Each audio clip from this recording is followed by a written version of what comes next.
Okay students, आज के lecture में हम लोग सेल ऑर्गेनेल्स को डिस्कस करेंगे। लास्ट लेक्चर में हमने न्यूक्लियस को डिस्कस किया, साइटोप्लाज्म को डिस्कस किया और प्लाज्मा मेम्ब्रेन को भी समझ लिए हैं हम लोग। अब सेल ऑर्गेनेल्स पर आते हैं। Every cell has a membrane around it to keep its own content separate from the external environment. सभी सेल के पास अपने मेम्ब्रेन होते हैं जो उनको एक्सटर्नल इन्वायरमेंट से सेपरेट करने का काम करते हैं। Large and complex cells including cells from multicellular organisms need a lot of chemical activities to support their complicated structure and functions। अब भाई जो यूकैरियोटिक सेल्स हैं, जो कॉम्प्लेक्स ऑर्गेनिज्म के सेल्स हैं, उन सब के सेल को ढेर सारी केमिकल एक्टिविटीज़ करनी रहती है। उनको सपोर्ट करने के लिए उनको किसी चीज़ की ज़रूरत है। To keep this activities of different kind separate from each other, this cell use membrane bound little structure और ऑर्गेनेल्स। तो ये सेल्स क्या करते हैं, अपने साथ मेम्ब्रेन बाउंड लिटिल स्ट्रक्चर रखते हैं जिनको हम ऑर्गेनेल्स कहते हैं। ठीक है, this is one of the feature of the eukaryotic cells that distinguish them from prokaryotic cells. ये फीचर केवल यूकैरियोटिक सेल्स में पाए जाते हैं, प्रोकैरियोटिक में नहीं। Some of this organelles are visual only with an electron microscope. इनमें से कुछ ऑर्गेनेल्स को हम केवल इलेक्ट्रॉन माइक्रोस्कोप से देख सकते हैं, जो साइज में छोटे होते हैं। We have talked about the nucleus in a previous section. Some important example of cell organelles which we will discuss now are endoplasmic reticulum, Golgi apparatus, lysosome, mitochondria and plastid. They are important because they carry out some very crucial function in cells. ये सब important है। One by one हम सब लोग को discuss करना start करते हैं। फर्स्ट स्टार्ट करते हैं एंडोप्लाज्मिक रेटिकुलम के बारे में। तो द एंडोप्लाज्मिक रेटिकुलम को हम ER से रिप्रेजेंट करते हैं। Is a large network of membrane bound tubes and sheets. ये लार्ज नेटवर्क बनाते हैं ट्यूब और सीट्स मिलके। It look like long tubules or round और ओब्लॉन्ग बैग्स। ये tubules, round, oblong bag, vesicles तमाम चीज़ मिलके एक नेटवर्क बनाते हैं। The endoplasmic reticulum membrane, the ER membrane is similar in structure to the plasma membrane. इनके जो मेम्ब्रेन होते हैं प्लाज्मा मेम्ब्रेन जैसे ही होते हैं। There are two type of ER। First है रफ एंडोप्लाज्मिक रेटिकुलम जिसको बोलते हैं RER। Second smooth endoplasmic reticulum जिसको बोलते हैं SER। RER looks rough under a microscope because it has particles called ribosome attached to its surface। Rough endoplasmic reticulum को rough क्यों बोलते हैं, क्योंकि इसके सरफेस पर राइबोसोम पाए जाते हैं। The ribosome which are present in all active cells are the site of protein manufactures. ये क्या प्रोटीन मैन्युफैक्चरिंग का साइट है। The manufacture protein are then sent to the various places in the cell depending on need using the ER। अब ribosome protein का site है बनने का, और यदि वो ER पे पाया जा रहा है तो RER क्या बनाएगा, प्रोटीन ही बनाएगा। अब SER क्या करेगा, the smooth endoplasmic reticulum that means SER helps in the manufacture of fat molecules are lipid important for cell function. ये फैट बनाते हैं। Some of this protein and lipid help in building the cell membrane. यही fat और lipid मिलकर cell membrane बनाते हैं। This process is known as membrane biogenesis. इस process को हम मेम्ब्रेन बायोजेनेसिस कहते हैं। Some other proteins and lipids functions as enzyme and hormones. कुछ प्रोटीन और लिपिड मिलकर एंजाइम और हार्मोन्स भी बनाते हैं। Although the ER varies greatly in appearance in different cells, it always form a network system। अलग अलग सेल में आपको एंडोप्लाज्मिक रेटिकुलम अलग अलग तरीके से दिख सकता है, लेकिन एक बात है कि ये हमेशा नेटवर्क सिस्टम बना के रहते हैं। ठीक है, एक ये हमारा क्या कहते हैं एनिमल सेल का डायग्राम है, आप लोग इसको स्टडी करिए। ठीक है, ये डायग्राम बहुत आसान है। यहाँ पे देखिए रफ एंडोप्लाज्मिक रेटिकुलम मेंशन्ड है, जिसके सरफेस से आपको यहाँ पे डॉट डॉट गोला दिख रहा है जो कि राइबोसोम है। Thus, one function of the ER is to serve as channel for the transport of material, especially protein, between various regions of the cytoplasm or between the cytoplasm and the nucleus। अब है protein बनाता है तो protein को transport भी करना जरूरी है, जो यही करता है। The ER also function as a cytoplasmic framework, providing a surface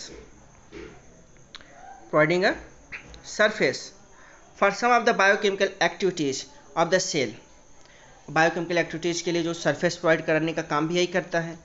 In the liver cell of the group of animals called vertebrates में जो liver cells होते हैं, SER play a crucial role in detoxifying many poisons and drugs। तो जो smooth endoplasmic reticulum होता है यही important role play करता है डिटॉक्सिफिकेशन केस में। इसलिए कोई पॉइजन लेता है तो उसके लीवर से जांच से पता चलता है उसने कौन सा पॉइजन लिया था। और ये एक प्लांट सेल का डायग्राम है जिसे आप लोग देखेंगे। ठीक है, अब हम लोग का नेक्स्ट ऑर्गन हो गया Golgi apparatus। वेरी इंटरेस्टिंग है। The Golgi apparatus first described by Camillo Golgi. Camillo Golgi scientist है जिनके नाम पे Golgi apparatus का नाम रखा गया। Consist of a system of membrane bound vesicles जो मेम्ब्रेन बाउंड वेसिकल्स से बनते हैं flatted sacs arranged approximately parallel to each other in stack called cisternae. एक पैरेलली अरेंज रहते हैं, एक दूसरे से जुड़े रहते हैं, जिसको सिस्टर्नी बोलते हैं। This membrane often have connection with the membrane of ER and therefore constitute another portion of a complex cellular membrane system। इसका एंडोप्लाज्मिक रेटिकुलम से कनेक्शन रहता है। The material synthesized near the ER is packaged and dispatched to the various target inside and outside the cell through the Golgi apparatus। जो ER में material को बनाया है वो Golgi apparatus की मदद से ही सेल के अंदर बाहर कहीं भी भेजना हो भेजने काम करता है, इसलिए Golgi apparatus को हम निक नेम में post office of the cell भी बोलते हैं और एक्सक्रेटरी ऑर्गन भी बोलते हैं, जो सेल के बाहर किसी मटेरियल को भेजने का काम करे। Its function include the storage modification and packaging of products in vesicles. ये अपने अंदर जो प्रोडक्ट्स को लेता है उसमें मॉडिफिकेशन भी करता है, स्टोरेज भी करता है, उसकी पैकिंग भी करता है। ठीक है। इन सम केसेस कॉम्प्लेक्स शुगर में be made from simple sugar in the Golgi apparatus। जो सिंपल शुगर होते हैं उससे कॉम्प्लेक्स शुगर बनने का फॉर्मेशन कहाँ टेक प्लेस करता है, तो Golgi apparatus में। The Golgi apparatus is also involve in the formation of lysosome. ये लाइसोसोम के फॉर्मेशन में भी इंपॉर्टेंट रोल प्ले करता है। अब एक साइंटिस्ट है कैमिलो Golgi, जिनका थोड़ा सा इंट्रोडक्शन है, जल्दी में देख लेते हैं। Camillo Golgi was born at Corteno near Brescia in 1843 में ये ब्रेसिका में बॉर्न हुए थे, नियर ब्रेसिका में। He studies medicine at the university of Pavia से इन्होंने मेडिसिन की स्टडी की। After graduating in 1865 he continue to work in Pavia at the hospital of saint Matteo में इन्होंने काम किया हॉस्पिटल में। At that time most of his investigation work concern with the nervous system. ये नर्वस सिस्टम पर research कर रहे थे। In 1872 he accepted the post of chief medical officer at the hospital of chronically sick at Abbiategrasso. ये chief medical officer बन गए जल्दी ही। He first started his investigation into the nervous system in a little kitchen of this hospital का जो छोटा सा kitchen था उसमें इन्होंने अपना रिसर्च स्टार्ट किया, which he had converted into a laboratory, जो आगे चल के इन्होंने लेबोरेटरी बना दिया। देखो यहाँ समझो, इन्होंने किचन में अपना एक छोटा सा लेबोरेटरी बना दिया, बाद में उसको और बड़ा डेवलप कर दिया, क्योंकि शुरुआत में आपके पास चीज़ें नहीं होंगी तो आप छोटे से शुरुआत करेंगे, मेहनत करेंगे, तब उसको बड़ा कर पाएंगे। वही चीज़ होता है जो आजकल दुनिया में फेम कमा रहे हैं, जो कुछ करके दिखा रहे हैं, वो ये नहीं देख रहे हैं कि कितनी सुविधा मिली है, वो अपना मेहनत कर रहे हैं, वो खुद सारी चीज़ें अपने आप एडजस्ट होती चली जा रही हैं।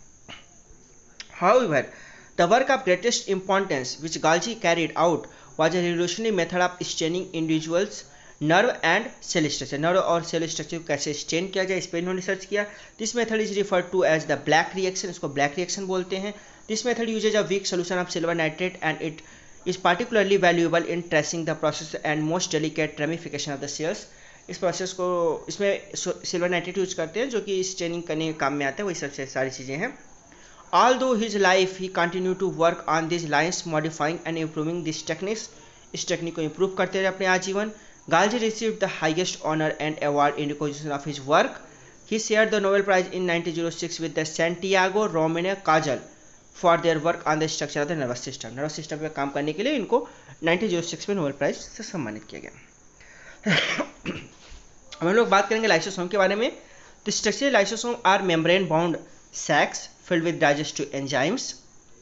ठीक है, these enzymes are made by RER। ये एंजाइम कौन बनाता है? RER बनाता है। Lysosome are a kind of waste disposal system of the cell. ये waste disposal system of the cell है, किसी भी वेस्ट मटेरियल कोई आ गया तो उसको बाहर करने में हेल्प करता है। This help to keep the cell clean by digesting any foreign material as well as worn out cell organelles. कोई फॉरेन मटेरियल आ गया उसको डाइजेस्ट करने का काम में आएगा, जो सेल ऑर्गेनेल्स डैमेज हो गए उनको भी डाइजेस्ट करने का काम करता है। Foreign material entering the cell such as bacteria or food as well as old organelles end up in the lysosome. Old organelles, bacteria, food सबको एंड अप करने का काम लाइसोसोम करता है। Which break complex substance into simpler substances. Lysosome are able to do this because they contain powerful digestive enzyme capable of breaking down all organic material. इसके पास powerful digestive enzyme है जो हर तरह के ऑर्गेनिक मटेरियल को digest करने के लिए कैपेबल है। During the disturbance in cellular metabolism, for example when the cell get damaged, lysosome may burst and the enzyme digest their own cells।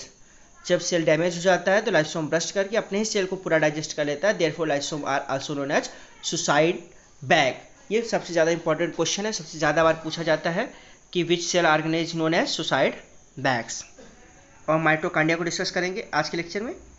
ठीक है, mitochondria are known as the power house of the cell, very important organ है जिसको power house of the cell बोलते हैं, बिना power के कोई काम होता नहीं है। माइटोकॉन्ड्रिया हैव 2 मेम्ब्रेन कवरिंग, इसके पास 2 मेम्ब्रेन कवरिंग है। The outer membrane is porous while the inner membrane is deeply folded, outer membrane porous है ताकि सबस्टेंस आसानी से आ सके, और इनर मेम्ब्रेन क्या है, डीपली फोल्डेड है। डीपली फोल्डेड होने से क्या सरफेस एरिया बढ़ गया है for ATP generating chemical reaction, this fold increase the surface area for ATP generating chemical reaction. The energy required for various chemical activities needed for life is released by mitochondria in the form of ATP. ATP क्या है, adenosine triphosphate molecules है। ATP is known as the energy currency of the cell, इसको energy currency बोलते हैं।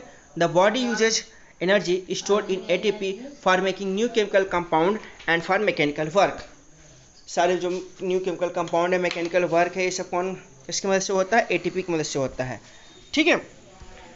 Mitochondria are strange organelles in the sense that they have their own DNA and ribosomes. Mitochondria के पास क्या है, खुद का डीएनए और राइबोसोम है। Therefore mitochondria are able to make some of their own protein, इसलिए माइटोकॉन्ड्रिया अपना प्रोटीन बनाने के लिए कैपेबल है, कुछ प्रोटीन, सारे प्रोटीन नहीं।